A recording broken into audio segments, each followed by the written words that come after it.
இயற்கையான எளிமையான யதார்த்தமான உங்கள் வீட்டில் எங்கள் சமையல். இது நம்ம சமையல். ஆரோக்கியமும் அன்பும் நிறைந்த SK healthy kitchen channel. Subscribe பண்ணுங்க, பெல் ஐக்கானை கிளிக் பண்ணுங்க. இப்போது நான் சொன்ன மாதிரி 2 பேக்கெட் மாவு எடுத்திருக்கேன். MTR gulab jamun mix. அதை வந்து இதில் போட்டாச்சு. நான் என்னோட சஜஷன் என்னன்னா, நீங்கள் இதை எப்போவுமே அளந்து போடுங்க. இது வந்து எனக்கு அளந்தப்போ 2 பேக்கெட் மாவு சேர்த்து 4 கிளாஸ், ஒரு மீடியம் சைஸ் கிளாஸ் இந்த மாதிரி இதில் வந்து 4 கிளாஸ் வந்திருக்கு. ஓகேங்களா? இதில் நான் இப்போ தண்ணி ஆட் பண்ணுறேன். அதாவது என்ன சொல்லியிருக்காங்கன்னா 1:4, அதாவது 4 பங்கு மாவுக்கு 1 பங்கு தண்ணி. ஸோ 4 கிளாஸ் மாவுக்கு 1 கிளாஸ் தண்ணி. பட் என்னோட சஜஷன் ஒரு 3/4 கிளாஸ் வரைக்கும் ஆட் பண்ணிட்டு ஒரு 1/4 கிளாஸை மட்டும் நிறுத்திடுங்க. மாவை பிசைஞ்சிட்டு நம்ம கொஞ்சம் கொஞ்சமாக ஆட் பண்ணலாம். ஓகே, இதை நான் பிசைஞ்சதுக்கு அப்புறம் காட்டுறேன். ஸோ இப்போ நம்ம பிசைஞ்சு வச்சுட்டோம். நீங்கள் பார்த்தீங்கன்னா எனக்கு நான் ஆல்ரெடி சொன்ன மாதிரி 3/4 கிளாஸ் தான் ஆட் பண்ணேன். எனக்கு அதுவே போதுமானதாக தான் இருந்தது. ஸோ நான் சொன்ன மாதிரி ரொம்ப தண்ணி ஃபர்ஸ்ட்டே 1 கிளாஸ் ஃபுல்லாக ஆட் பண்ணிடாதீங்க. இது வந்து 1 கிளாஸ் தேவைனாலும் 3/4 கிளாஸ் ஆட் பண்ணிட்டு தேவைன்னா எக்ஸ்ட்ரா நீங்கள் சேர்த்துக்கோங்க. இது நம்ம ஒரு 5 மினிட்ஸ் ஊற வச்சுட்டு உருண்டையாக போட்டுக்கணும். அதுக்குள்ளே நம்ம ஸ்டஃபிங் ரெடி பண்ணலாம். இதுக்கு பாதாமை நல்லா பொடி பொடியாக கட் பண்ணி வச்சுருக்கேன். அப்புறம் கொஞ்சமாக கோவா ஆட் பண்ணணும். அதாவது பால் கோவா வந்து ஆட் பண்ணலாம். நான் வந்து டேட்ஸ் கோவா ஆட் பண்ணுறேன். நல்ல ஃப்ளேவர் இருக்குன்றதுனால. பட் நீங்கள் வந்து நார்மல் கோவா கூட ஆட் பண்ணலாம். ஓகேவா? இது நான் கொஞ்சமாக எடுத்து வச்சிருக்கேன். ஒரு 2 டேபிள் ஸ்பூன் அளவு எடுத்து வச்சிருக்கேன். இப்போ இது ரெண்டையும் மிக்ஸ் பண்ணிட்டு பிசைஞ்சிட்டா ஸ்டஃபிங் ரெடி ஆகிடும். நான் அதுக்கப்புறமா எப்படி இதை ஸ்டஃப் பண்ணுறது எல்லாத்தையும் உங்களுக்கு நெக்ஸ்ட் காட்டுறேன்.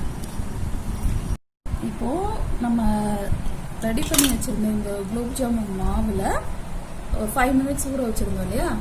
இதில் நான் இப்போ குலோப் ஜாமுன் கொஞ்சம் உருண்டை போட்டு வச்சுட்டேன். அதாவது கொஞ்சமாக மாவு எடுத்துக்கிட்டு இப்படி உங்கள் 2 பானுக்கு நடுவில் வச்சு லைட்டாக ஒரு 2 இது அவ்வளோதான். ஃபர்ஸ்ட் இது மட்டும் கொஞ்சம் அழுத்தி, அடுத்து கொஞ்சம் ஸ்பீடாக. ரொம்ப அழுத்தாதீங்க, அப்புறம் ஹார்டாக இருக்கும் குலோப் ஜாமுன். சைஸ் இந்த அளவு ஐடியலாக இருக்கும். ஏன்னா இதை விட கொஞ்சம் பல்ஜாகி வரும். நீங்கள் ரொம்ப பெரிய குலோப் ஜாமுன்லாம் போட்டு குண்டாக இருக்கணும்னு நினச்சிங்கன்னா உள்ள அவ்வளோவா ஊறாது. அரல்ஸ் அது ஊறுறதுக்கு ஒரு 2 நாள் ஆகும். யூஸ்வலாக யாரும் அவ்வளோ தூரம் விரும்ப மாட்டோம் இல்லையா 2 நாள் வரைக்கும் வெயிட் பண்ணுறதுக்கு. ஸோ இதுதான் ஐடியல் ஷேப். நான் இதுக்கு அடுத்து ஸ்டஃப் பண்ணி வச்சுருக்கிற அந்த இது காட்டுனேன் இல்லையா, டேட்ஸ் கோவா ப்ளஸ் பாதாம்ஸு, அதை வந்து இந்த மாதிரி குட்டி குட்டி பால்ஸாக நான் பிடிச்சி நார்மலாக உருட்டி வச்சுருக்கேன். இதை உருட்டிட்டு நல்லா போய் கையை வாஷ் பண்ணிட்டு வந்து அடுத்தது செய்யாருங்க. இல்லாட்டி 2 மாவும் சேர்ந்து சிறுசின்னு ஆகிடும். அண்ட் இதில் எப்படி நான் ஸ்டஃப் பண்ணுறதுன்னு காமிக்கிறேன். இதுக்கு வந்து இந்த மாதிரி சின்னதாக போட முடியாது, கொஞ்சம் பெருசாக தான் நம்ம எடுத்துக்கணும். இப்போ இந்த அளவு மாவு மினிமம் ரெக்குயர்மெண்ட், இந்த அளவு மாவு வேணும்.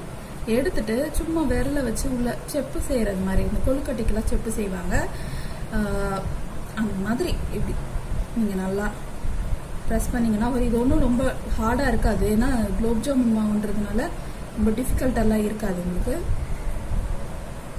இது எடுத்துட்டு இப்போ ஒரு பால் எடுத்து இதுக்குள்ளே வச்சுருங்க. வச்சுட்டு மெதுவாக ஸ்மூத்தாக அதை அப்படி உள்ளே ப்ரெஸ் பண்ணிகிட்டே இருந்தீங்கன்னா இந்த சைடு இந்த மாவு வெளியே வரும். ஓகே, இப்போ வெளியே வந்துருச்சு இல்லையா? இதை 4ஐயும் இப்படி க்ளோஸ் பண்ணுறோம். க்ளோஸ் பண்ணிவிட்டு இந்த இடத்துல எதுவும் ஓப்பன் ஆகிடக்கூடாது. ஏன்னா ஓப்பன் ஆச்சுன்னா கோவா வந்து எண்ணெயில் போடுறப்போ ஃபுல்லாக எண்ணெய் ஸ்பாயில் ஆகிடும். ஸோ கேர்ஃபுல்லாக அதை இது பண்ணிவிட்டு நல்லா ரோல் பண்ணிடுங்க. நல்லா 1க்கு 2 தடவை செக் பண்ணிக்கோங்க எதுவும் கிராக்ஸ் இருக்காங்க. ஸோ இதே மாதிரி நான் ஆல்ரெடி பண்ணி வச்சுருக்கேன். ஸோ இதை மாதிரி எல்லாத்தையும் ரிப்பீட் பண்ணிடுங்க. ரிப்பீட் பண்ணிவிட்டு நான் உங்கள்கிட்ட ஃபுல்லாக காட்டுறேன். இப்போது இந்த குலோப் ஜாமுன்ஸ் பண்ணி 2 ஹவர்ஸ் ஆகிடுச்சு. ஸோ 2 ஹவர்ஸில் இவ்வளோ தூரம் வந்திருக்கு. ஆக்சுவலாக ஒரு 6 ஹவர்ஸாவது இருந்தால் தான் உங்களுக்கு நல்ல ஃபுல் இதாக நல்லா ஊறி இருக்கும். இருந்தாலும் நான் இப்போ உங்களுக்கு காட்டணுன்றதுக்காக ஜஸ்ட் 2 ஹவர்ஸில் எடுத்துட்டேன். ஸோ இதுதான் நம்ம பண்ண ஸ்டஃப்டு குலோப் ஜாமுன். பார்த்தீங்களா எவ்வளோ அழகாக குண்டாக வந்திருக்குன்னு. ஆக்சுவலாக இன்னும் பெருசாக வரும் 6 ஹவர்ஸ்க்கு அப்புறமா. அதுக்கப்புறம் இது நம்ம பண்ண நார்மல் குலோப் ஜாமுன்ஸ். இப்போது இது நம்ம பரிமாறுறதுக்கு முன்னாடி சும்மா இது மேலே ஒரு கார்னிஷிங்காக நட்ஸ் எல்லாம் போட்டுக்கலாம்.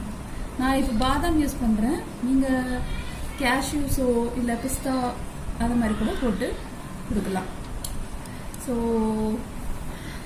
இந்த தீபாவளிக்கு இதை நீங்கள் உங்கள் வீட்டில் கட்டாயம் ட்ரை பண்ணி பார்த்துட்டு எப்படி இருக்குன்னு கமெண்ட்ஸ் சொல்லுங்கள்.